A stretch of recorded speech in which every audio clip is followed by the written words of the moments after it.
Assalamu alaikum. I hope you guys are doing well. So today we are going to continue our series of CS 409, that is Introduction to Database Administration.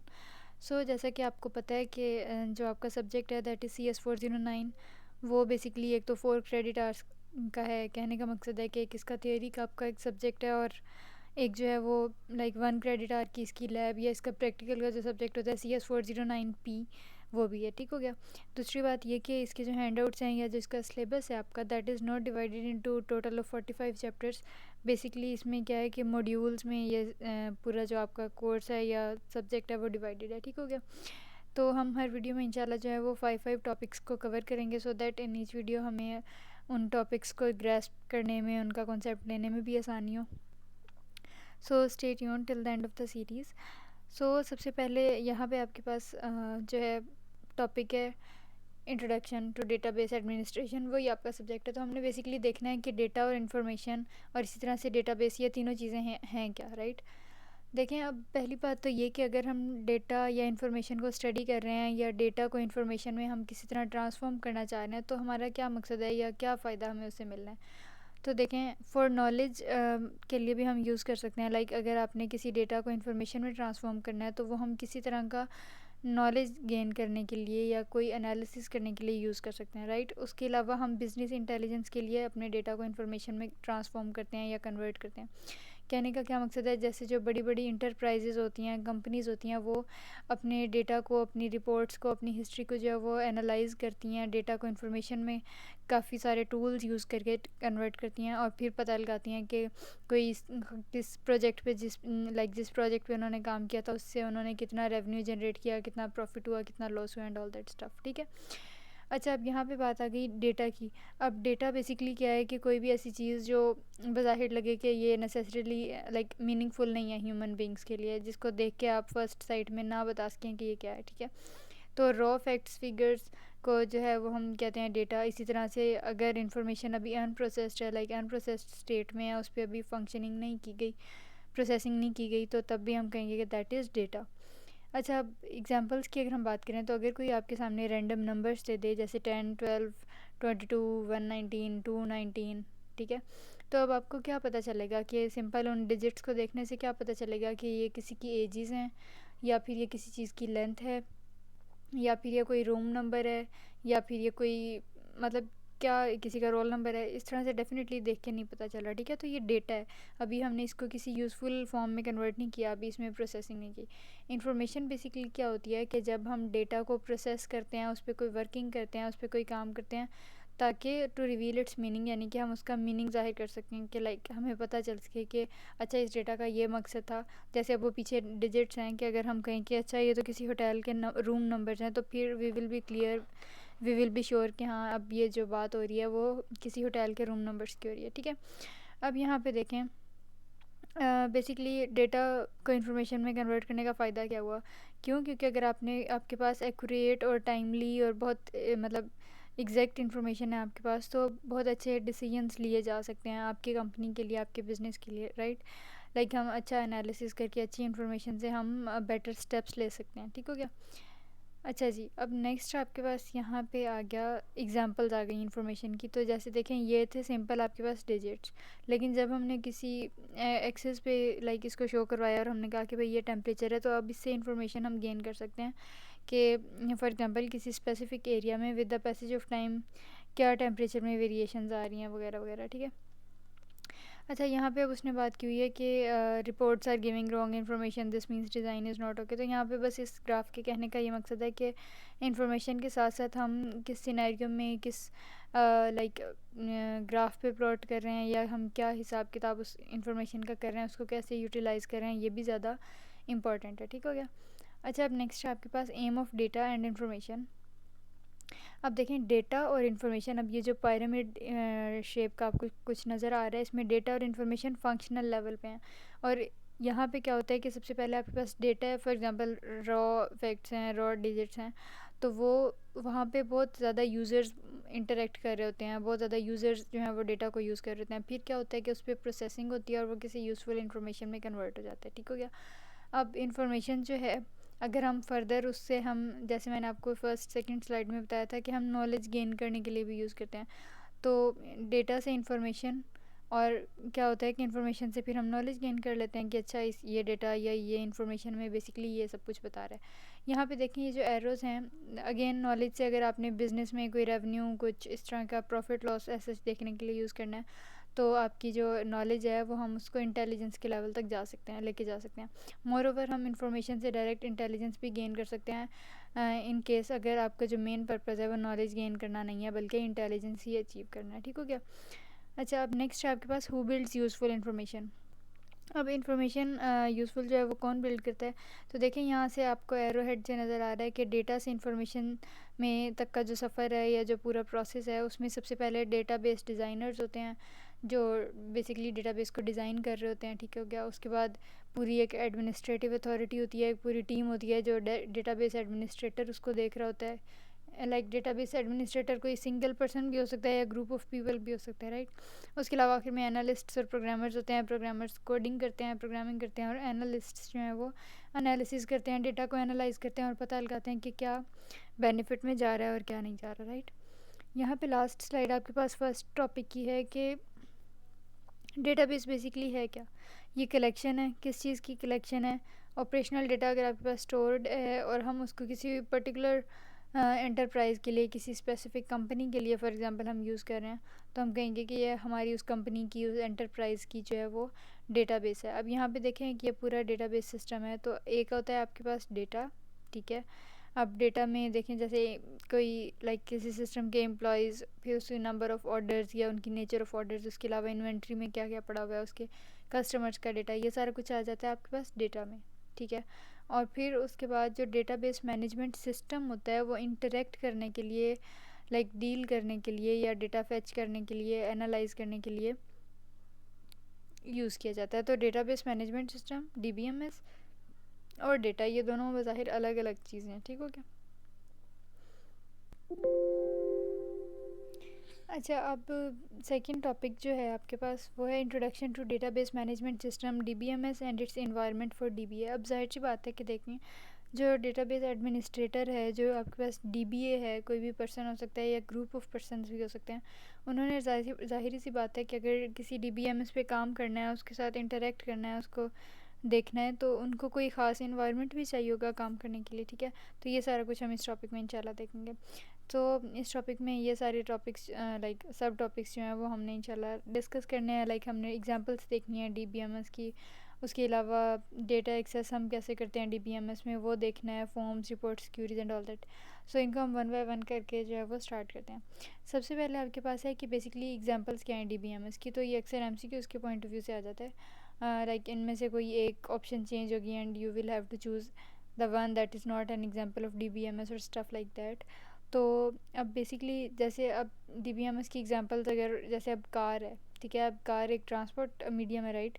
तो अगर उसके different models की बात करें कि Toyota है और इसी तरह लाइक सुजुकी और ऑडी और इस तरह से ये सारी जितने भी वर्जन्स हैं, उनके जितने भी मॉडल्स हैं, तो वो उसकी कह लें कि एग्जांपल्स हैं। इसी तरह जब हम DBMS की बात करें तो यहाँ पे आपके पास Oracle, IBM, Ingres, Teradata, MS SQL server जो हम ज़्यादातर यूज़ कर रहे होंगे, MS एक्सेस जो माइक्रोसॉफ्ट का है, और इसी तरह MySQL, ठीक है। तो ये सारी एग्जांपल्स हैं आपके पास डेटाबेस मैनेजमेंट सिस्टम की, और इन सब के फीचर्स में ऐसे थोड़े बहुत जो हैं वो डिफरेंस हैं इंस्टॉलेशन वगैरह में और उनकी यूजेज में। अच्छा, अब यहाँ पे आपके पास बात आ जाती है कि लाइक डेटा को हमने एक्सेस कैसे करना है, ठीक है। किस में अगर आप like database management system use कर रहे हैं तो हमने डेटा एक्सेस कैसे करना है, डेटा को लाइक अप्रोच कैसे करना है। तो यहाँ पे 2 टीयर्स और 3 टीयर्स आर्किटेक्चर आपको लिखा हुआ नज़र आ रहा है। लेट मी टेल यू कि इनका क्या मतलब है। देखिए, अब सबसे पहले आपके पास यहाँ पे है विज़िटर, राइट। अब ये विज़िटर कोई भी एंड यूज़र हो सकता है, आप भी हो सकते हैं या कोई भी बंदा, या फॉर एग्जांपल आपके ऑफिस में मैनेजर ने कह दिया कि ये वाला डेटा मुझे निकाल के दो डेटाबेस मैनेजमेंट सिस्टम में से, तो वो विज़िटर है। अब विज़िटर या एंड यूज़र क्या करेगा कि वो कोई SQL स्टेटमेंट लिखेगा, किस में, वही जो एग्जांपल्स अभी हम पीछे पढ़ के आए हैं, जैसे MySQL है, MS SQL, MS एक्सेस, इन सब में किसी भी प्लेटफॉर्म को, किसी भी SQL लाइक DBMS सिस्टम को यूज़ करते हुए वो लिखेगा SQL स्टेटमेंट्स, ठीक है। अब वो जाएंगी आपके पास डेटाबेस मैनेजमेंट सिस्टम में। अब DBMS जो है वो इंटरेक्ट करेगा किसके साथ, डेटा के साथ, किसके ज़रिए से, किस चीज़ की हेल्प से, सिस्टम कॉल्स के ज़रिए से। जब डेटा वहाँ से फेच हो जाएगा तो वो डेटा जो है वो अगेन DBMS में जाएगा, राइट। और फिर उसके बाद किसी वेब पेज पे लाइक डॉक्यूमेंट होके उसका आउटपुट जो है वो अगेन विजिटर को शो हो जाएगा। ये तो था 2 टीयर्स।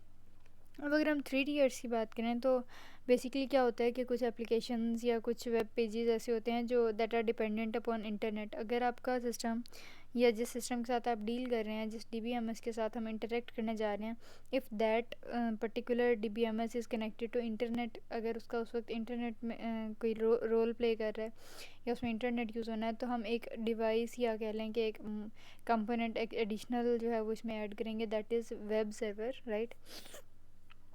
तो अगर ये वाला केस है आपके पास तो डेफिनेटली वेब सर्वर ऐड हुआ है तो वो 2 टीयर्स से 3 टीयर्स बन जाता है, तो इसलिए यहाँ पे 3 टीयर्स है। अच्छा, अब बात आ जाती है फॉर्म्स, रिपोर्ट्स और क्यूरीज़ की। तो देखें फॉर्म्स बेसिकली क्या होते हैं, जैसे अगर फॉर एग्जांपल आपने वर्चुअल यूनिवर्सिटी में एडमिशन लेना है, ठीक है, तो उसके लिए एक फ़ॉर्म फिल करना होगा। फॉर्म में हमने बेसिक अपने क्रेडेंशियल्स, अपनी इन्फॉर्मेशन लाइक सिस्टम आपसे पूछ रहा है और लाइक यूज़र से पूछ रहा है और यूज़र ने उसमें इंफॉर्मेशन जो है वो पुट भी करनी है, इंटर भी करनी है। तो इस तरह के होते हैं फॉर्म्स, लाइक 2 वे। अब रिपोर्ट्स क्या होती हैं, जैसे अगर कोई आपने फॉर एग्जांपल किसी लैब में जाके या किसी हॉस्पिटल में जाके कोई ब्लड टेस्ट कराया, राइट, या फिर कोई आपकी प्रोग्रेस रिपोर्ट है, तो वो 1 वे होती है। लाइक हम सिर्फ उसे व्यू कर सकते हैं, देख सकते हैं यूज़र्स जो होते हैं, और उसमें कोई चेंजेस वगैरह नहीं कर सकते। क्यूरीज़ जो होती हैं वो बेसिकली क्या होती हैं, अगेन कि जो सीक्वल स्टेटमेंट्स होती हैं कि हम अपने डेटा में से फेच करने के लिए कोई इन्फॉर्मेशन जो कुछ भी लिखते हैं, दैट इज़ क्यूरी।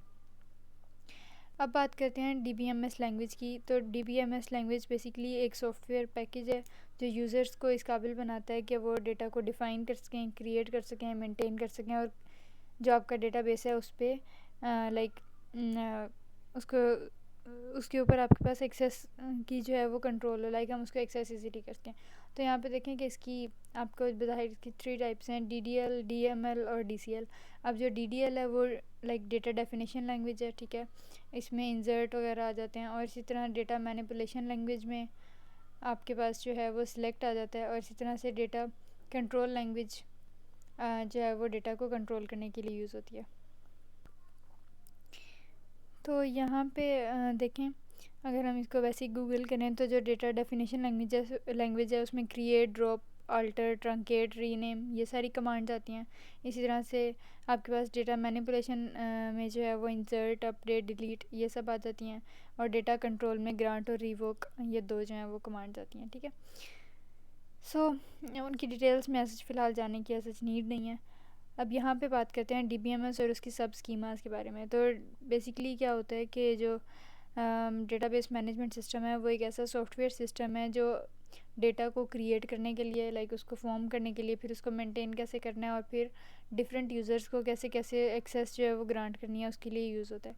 अब जैसे यहाँ पे 3 तरह के समझ लें सब स्कीमाज हैं। एक ऑर्डर फिलिंग सिस्टम है, एक इनवॉइस है किसी भी कंपनी या एंटरप्राइज़ का, और इस तरह एक पेरोल सिस्टम है। तो ये तीनों सिस्टम्स या तीनों सब स्कीमाज जो हैं वो इस मेजर DBMS के साथ जो है वो इंटरेक्ट करेंगे, ठीक है। और DBMS at the very and यानी कि अल्टीमेटली जो है वो डेटा कहाँ से ले रहा होगा, जो एक सेंट्रल डेटाबेस है, ठीक है, वहाँ पे सारा डेटा पड़ा होगा। अच्छा, अब नेक्स्ट हम बात करते हैं कि बेसिकली जो लाइक अगर आपका डेटाबेस मैनेजमेंट सिस्टम है, एक आपका इन्वायरमेंट है डेटाबेस का, तो उसमें किस किस लाइक जॉब पे फॉर एग्जांपल आप अप्लाई कर सकते हैं, या क्या क्या वैकेंसीज़ होती हैं वहाँ पे, क्या क्या रोल्स प्ले कर रहे होते हैं डिफरेंट लोग जो हैं। तो एक सबसे पहले आपके पास होता है एक डेटा एडमिनिस्ट्रेटर होता है, दैट इज़ DA। फिर उसके बाद एक डेटा बेस एडमिनिस्ट्रेटर होता है। फिर कुछ डेटाबेस के डिज़ाइनर्स होते हैं, वो लॉजिकल डेटाबेस डिज़ाइनर्स भी हो सकते हैं, और इसी तरह से फिज़िकल डेटाबेस डिज़ाइनर, फिर एप्लीकेशन प्रोग्रामर्स। इन सबको हम नेक्स्ट मॉड्यूल में इंशाल्लाह 1 बाय 1 डिटेल में डिस्कस करेंगे। सो नेक्स्ट आपके पास डेटाबेस एनालिस्ट होते हैं जो डेटा को एनालाइज करते हैं और डिफरेंट रिपोर्ट्स वगैरह जनरेट करते हैं। और एट द वेरी एंड आपके पास एंड यूज़र्स हैं, राइट। एंड यूज़र्स क्या होते हैं, नेव भी हो सकते हैं और सोफिस्टिकेटेड, लाइक जिन्हें बेसिक नॉलेज होता है और जिन्हें नॉलेज नहीं होता उस फील्ड का। सो ये आपके पास जो है वो सेकंड टॉपिक था।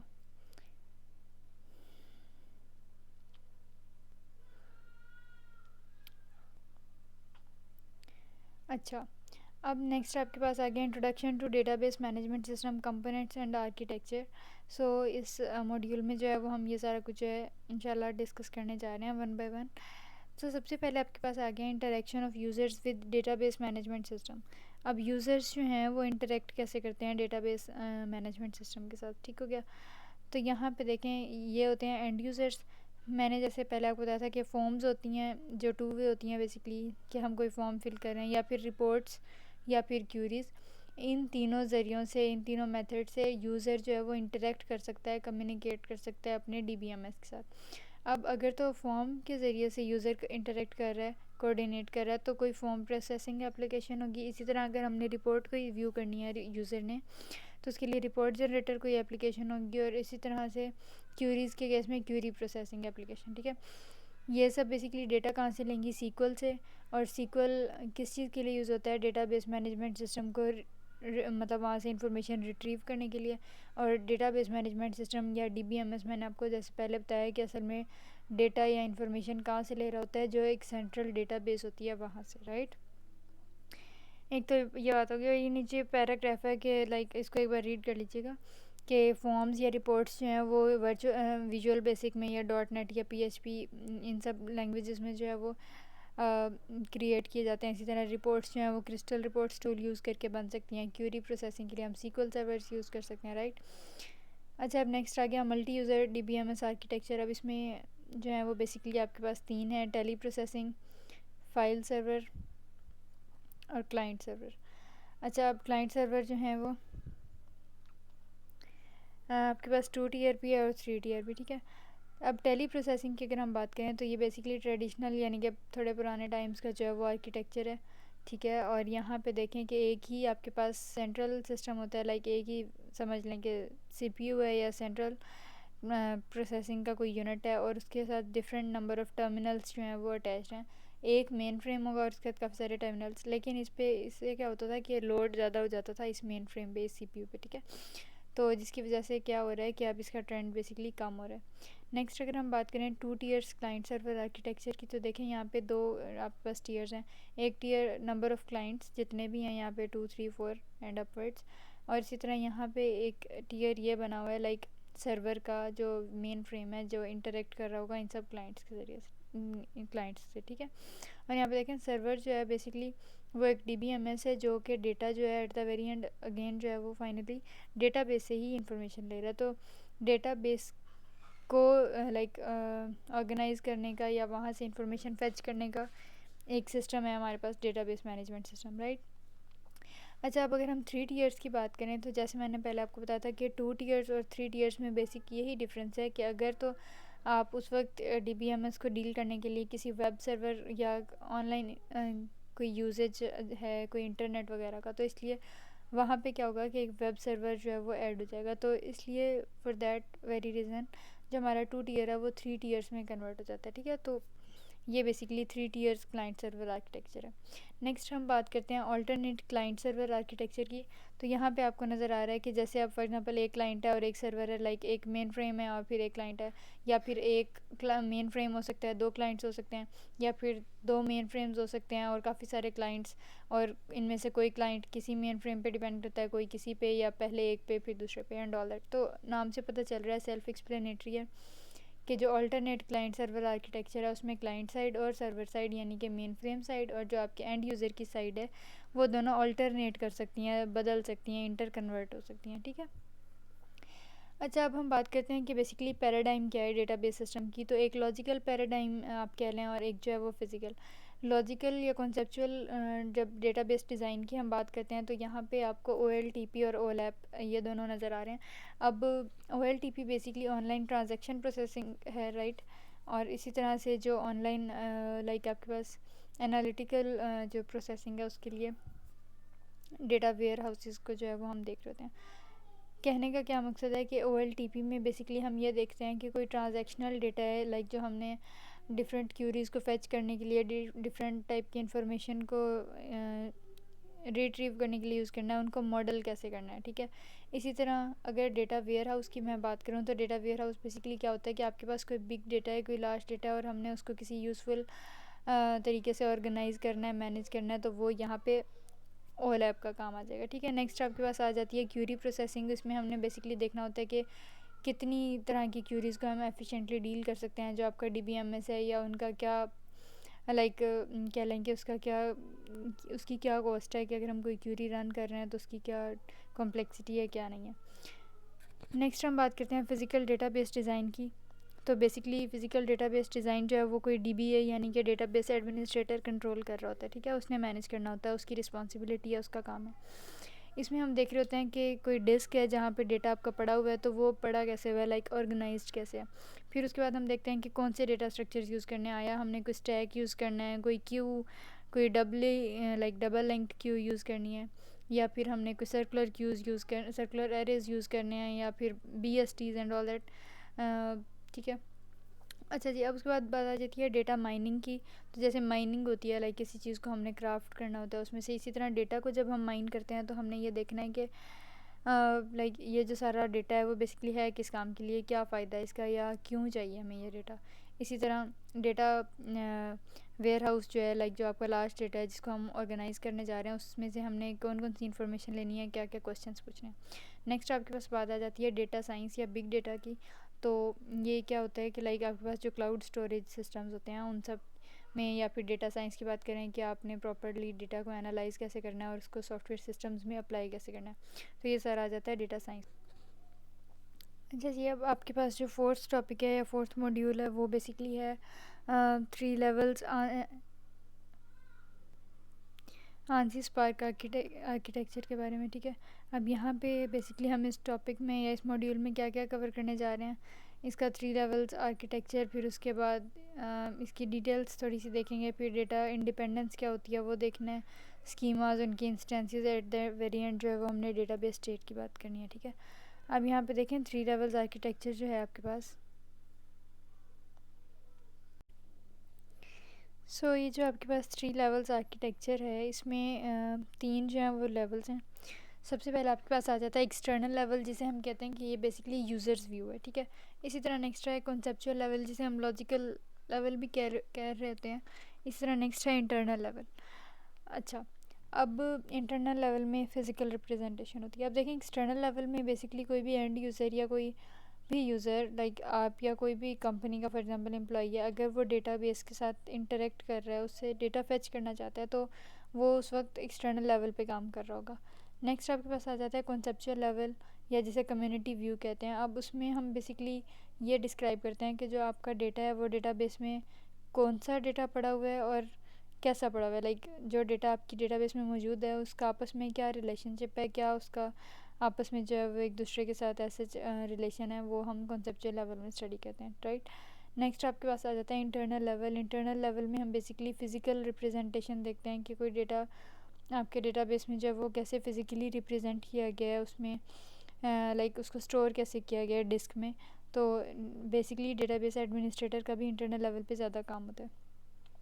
अगर हम इसको डायग्राम के पॉइंट ऑफ व्यू से देखें तो यहाँ पे देखें सबसे पहले आपके पास आ जाता है एक्सटर्नल लेवल, जिसमें बहुत सारे यूज़र्स जो हैं, मल्टीपल यूज़र्स वो इंटरेक्ट करते हैं, ठीक है। अब उसके बाद नेक्स्ट आ जाता है कॉन्सेप्चुअल लेवल या कॉन्सेप्चुअल स्कीमा, और यहाँ से जो है वो डेटा फर्दर इंटरनल स्कीमा की तरफ जाता है, और इंटरनल स्कीमा में हम जो है वो यहाँ पे देखें कि वो इन्फॉर्मेशन कहाँ से फेच कर रहा है, डेटाबेस से, ठीक है। तो ये सारा एक डेटाबेस मैनेजमेंट सिस्टम का सिनेरियो है, जिसमें डिफरेंट लेवल्स में जो है वो इसको स्प्लिट किया गया। अच्छा, अब यहाँ पे देखें कि अगर इसको किसी एक्चुअल एग्जांपल ऑफ DBMS से रिलेट करके देखें, तो देखें सबसे ऊपर आपके पास ये एक्सटर्नल लेवल में 2 व्यूज़ हैं, 2 से ज़्यादा व्यूज़ भी बेसिकली हो सकते हैं। अब यहाँ पे क्या हुआ कि कॉन्सेप्चुअल लेवल में सारा कुछ फिर at the very and same है, ठीक है। और फिर उसके बाद कॉन्सेप्चुअल लेवल के बाद इंटरनल लेवल की बात आ गई कि डेटा जो है वो यहाँ पे कैसे स्टोर है, या फिर कैसे हमने उसको एक्सेस करना है। और फिज़िकल डेटा ऑर्गेनाइजेशन में आपने ये याद रखना है कि उसका साइज़, उसकी एक्सटेंशन के वो क्या नेचर है फ़ाइल की, और किस तरह से हम उसको स्टोर कर सकते हैं, वगैरह वगैरह। ये सारा कुछ जो है वो फ़िज़िकल लेवल पे या फ़िज़िकल लेयर पे आता है, ठीक है। अच्छा, अब नेक्स्ट बात आ जाती है डेटा इंडिपेंडेंस की। अब डेटा इंडिपेंडेंस में हम सबसे पहले देखते हैं लॉजिकल डेटा इंडिपेंडेंस। देखें, लॉजिकल डेटा इंडिपेंडेंस का ये मतलब है कि जो आपकी एक्सटर्नल स्कीमाज़ हैं, यानी कि जो एक्सटर्नल लेवल वाली स्कीमाज़ हैं, वो बेसिकली इम्यून हैं या प्रोटेक्टेड हैं आपके कॉन्सेप्चुअल स्कीमा, जो आपकी इंटरनल या कॉन्सेप्चुअल स्कीमा है, उसमें होने वाले किसी भी चेंज से। तो कहने का मकसद है कि with the passage of time when the need arises, कि हम एक पार्ट में यानी कि कॉन्सेप्चुअल स्कीमा में फॉर सपोज़ हम कोई चेंज ला रहे हैं, तो ऐसे उसका कोई फ़र्क नहीं पड़ेगा एक्सटर्नल लेवल पे या एक्सटर्नल स्कीमा पे। इनफैक्ट जो एक्सटर्नल यूज़र्स हैं जो यूज़ कर रहे हैं उस डेटाबेस को, उस डेटाबेस मैनेजमेंट सिस्टम को, उनको पता ही नहीं चलेगा कि मतलब अंदर कोई चेंज आया है या नहीं, राइट। तो इसको हम कहते हैं कि डेटा जो है वो इंडिपेंडेंट है, लाइक उसको फ़र्क नहीं पड़ता कि अगर एक लेयर पे चेंज हो रहा है तो बाकियों पे भी वैसा ही चेंज इम्पोज होना ज़रूरी है या नहीं है, राइट।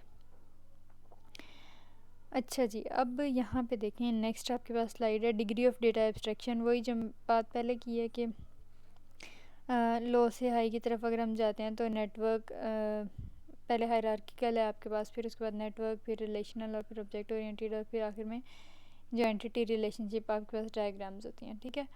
तो यहाँ पे देखें कि जो बेसिकली ये दोनों एंड यूज़र्स हैं और ये एक्सटर्नल मॉडल यूज़ कर रहे हैं, फिर एक कॉन्सेप्चुअल स्कीम आ जाती है जो डिज़ाइनर्स व्यू से रेलिवेंट है, और यहाँ तक लॉजिकल इंडिपेंडेंस होती है, लाइक लॉजिक के पॉइंट ऑफ व्यू से डेटा एक दूसरे पे डिपेंड नहीं कर रहा होता, और इसी तरह यहाँ से फिज़िकली जो है वो इंडिपेंडेंस है, ठीक है। अच्छा, अब यहाँ पे है स्कीमास और इंस्टेंसेस। बेसिकली क्या है स्कीमा? किसी भी डेटाबेस का जो है वो लॉजिकल स्ट्रक्चर होता है, यानी कि लॉजिकली उसको कैसे स्ट्रक्चर कैसे किया गया है, उसकी क्या अरेंजमेंट है, क्या उसका मैन्युफैक्चर है, ठीक है। तो ये स्कीमा है बेसिकली, और स्कीमा की कुछ इंस्टेंसेस होती हैं, उसको भी हम देखेंगे। फ़िलहाल देखें कि जो स्कीमा है that is much like a variable, ठीक है। लाइक उसमें जो इंफॉर्मेशन स्टोर होती है वो इसी तरह समझ लें कि कोई आपने फॉर एग्जांपल C++ में किसी और प्रोग्रामिंग लैंग्वेज में कोई वेरिएबल डिक्लेयर किया है और उसमें क्या इंफॉर्मेशन स्टोर है। अब स्कीमा की बेसिकली दो टाइप्स हैं, एक फ़िज़िकल स्कीमा और एक है लॉजिकल स्कीमा। अगर तो आप फिज़िकल लेवल पे डील कर रहे हैं डेटाबेस डिज़ाइन के साथ तो वो आपके पास है फ़िज़िकल स्कीमा, ठीक है।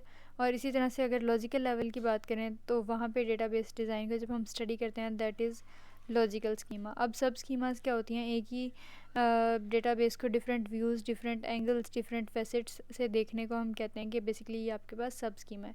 इंस्टेंस क्या है? जैसे अगर फॉर एग्जांपल मैंने एक लाइक वेरिएबल क्रिएट किया है सैलरी, और मैं उसकी कोई इंस्टेंस दे दूँ लाइक स्मॉल एस ही समझ लें, और उसमें कोई वैल्यू पुट कर दूँ, तो इसी तरह स्कीमा की भी इंस्टेंस यही होती है कि हम उसमें अगर कोई वैल्यू इंसर्ट कर दें तो वो आपके पास उसकी इंस्टेंस बन जाती है।